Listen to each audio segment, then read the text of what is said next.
దక్షిణ కొరియాలో ఆదివారం సంభవించిన ఘోర విమాన ప్రమాదంలో 179 మంది ప్రాణాలు కోల్పోయిన ఘటన ప్రపంచవ్యాప్తంగా దిగ్భ్రాంతి కలిగించింది. థాయిలాండ్ నుంచి 175 మంది ప్రయాణికులు, 6గురు సిబ్బందితో దక్షిణ కొరియాలోని సియోల్కు 290 కిలోమీటర్ల దూరంలోని ముయాన్కు జెజు ఎయిర్లైన్స్కు చెందిన విమానం బయలుదేరింది. భారత కాలమానం ప్రకారం ఉదయం 9 గంటల 3 నిమిషాల సమయంలో ముయాన్ ఎయిర్పోర్ట్లో ల్యాండ్ అవుతూ ఉండగా ముందు భాగంలోని ల్యాండింగ్ గేర్ పనిచేయలేదు. దీంతో విమానం రన్వేపై జారుతూ నిప్పురవ్వలు చిమ్ముతూ రక్షణ గోడను ఢీకొట్టి పేలిపోయింది.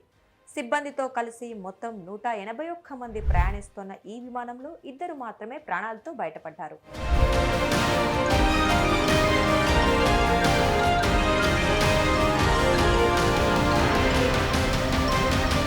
దక్షిణ కొరియాలో ఆదివారం చోటు చేసుకున్న ఘోర విమాన ప్రమాదంపై అనేక అనుమానాలు వ్యక్తమవుతున్నాయి.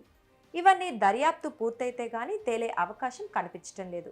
అయితే దర్యాప్తునకు మాత్రం కనీసం 3 ఏళ్ల సమయం పట్టొచ్చని అధికారులు చెబుతున్నారు. ల్యాండింగ్ గేర్ వైఫల్యం వల్లే ప్రమాదం జరిగిందని ప్రాథమికంగా నిర్ధారించినా ప్రమాదానికి ముందు విమానం రెక్కల్లో పక్షి చిక్కుకుందంటూ ఓ ప్రయాణికుడు తన బంధువుకు పంపిన వాయిస్ మెసేజ్ వెలుగులోకి వచ్చింది. మరోవైపు రన్వే చాలా చిన్నదిగా ఉండటం కూడా ప్రమాదానికి ఓ కారణమని కొందరు వాదిస్తున్నారు. అయితే వీటిని దక్షిణ కొరియా అధికారులు కొట్టిపారేస్తున్నారు.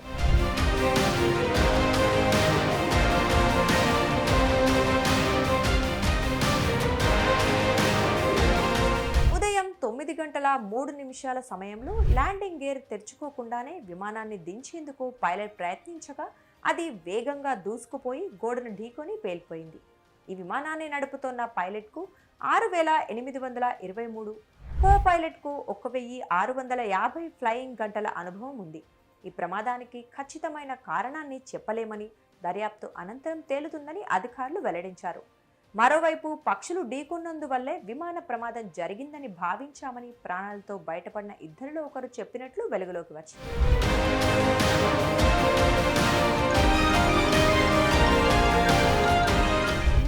అంతర్జాతీయ విమానాశ్రయం రన్వే చిన్నది కావటం వల్ల ప్రమాదం జరిగిందని వచ్చిన వార్తలను అధికారులు కొట్టిపారేశారు.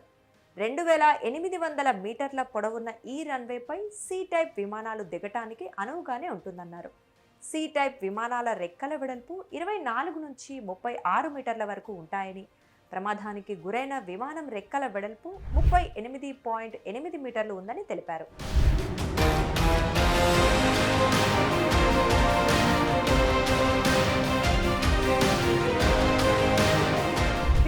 ప్రమాదంలో ఉందని తెలిసినా ఎయిర్పోర్ట్ ఫైర్ సిబ్బంది సరిగా స్పందించలేదన్న విమర్శలు వినిపిస్తున్నాయి.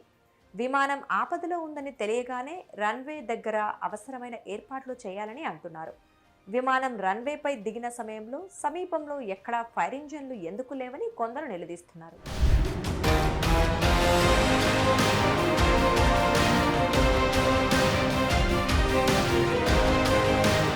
విమాన ప్రమాదంపై దక్షిణ కొరియా అధికారులు కేసు నమోదు చేసి విచారణ చేపట్టారు.